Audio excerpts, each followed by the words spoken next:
সম্প্রতি তারাপীঠ মহাশ্মশানে নরমুণ্ড নিয়ে শিষ্যদের তন্ত্রক্রিয়া শেখালেন অঘরী সাধিকা অপরাজিতা নাথ। এদিনের সেই দৃশ্য এই প্রতিবেদনে তুলে ধরলাম। সব থেকে বড় কথা, ওরা আমার কাছে শিখতে এসেছে। এবারে গুরু ছাড়া শেখা অসম্পূর্ণ। যার যা নিজস্ব একটা অনুভূতি সে নিশ্চয়ই পাবে। তা আমি আজকে ওদেরকে এইটাই বলছিলাম, দেখ তোরা নিয়ে নিয়ে দেখ এবারে আস্তে আস্তে কী অনুভূতি পাস। তা আমি ওকে দিচ্ছি। আদেশ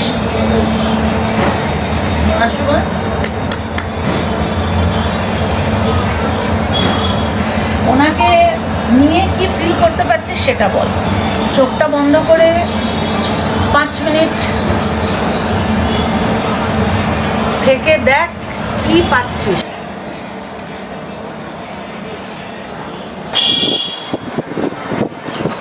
শরীর থেকে যেন একটা আলাদাই ভাইব্রেশন বেরোচ্ছে ওর থেকে, ওর একটা ঊর্জা, একটা ছুঁয়েই তো একটা ঝটকা লাগছে, শরীর কম্পন দিচ্ছে।